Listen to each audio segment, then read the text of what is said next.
భద్రాచలంలోని చెప్త దిగువలో శ్రీదేవి శరన్నవరాత్రి ఉత్సవాలు ఘనంగా జరుగుతున్నాయి.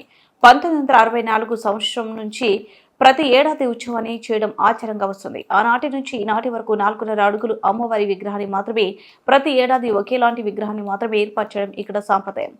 ఆంధ్రప్రదేశ్లోని ఒక గ్రామం నుంచి ఈ విగ్రహాన్ని ప్రత్యేకంగా తయారు చేసి ఇక్కడ నవరాత్రి వేడుకలు నిర్వహిస్తారు. ఈ ఏడాది శ్రీదేవి శరన్నవరాత్రి మహోత్సవాలు చట్ట దిగువ ఘనంగా జరుగుతున్నాయి. అలంకరణలో భాగంగా ఈ రోజు అమ్మవారు సంతాన లక్ష్మి అలంకరణలో భక్తులకు దర్శనమిస్తున్నారు. ఆలయ కమిటీ సభ్యులు రెక్కపండు దంపతులు పాల్గొని అమ్మవారి ఎదుట కుంకుమ పూజ నిర్వహించారు. ఈ కార్యక్రమంలో కాలనీ మహిళలు అధిక సంఖ్యలో పాల్గొన్నారు.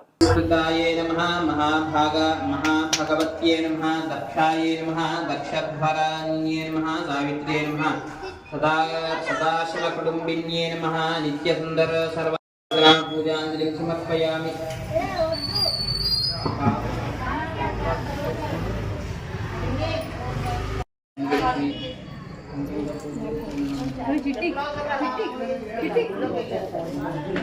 శరణమహం ప్రపద్యే లక్ష్మీర్వేణశ్చతాం త్వాం వృణే ఆదిత్యవన్నే తపసోధ్యాతత్వనస్పతి తవ వృక్షోధబిల్వః తస్య ఫలాని తమసానునంతు మాయాంతరాయాశ్చ బాహ్యాత లక్ష్మీః ఉపైతుమాం దేవసఖః కీర్తిశ్చ మణినా సహ ప్రాతర్భూతోऽస్మి రాష్ట్రేऽస్మిन् కీర్తిమసమే గృహే च देवी मातरं श्रियं वासय मे कुले आर्द्रां पुष्करिणीं पुष्टिं पिङ्गलां पद्ममालिनीं चन्द्रां हिरण्मयीं लक्ष्मीं जातवेदो महावः आर्द्याः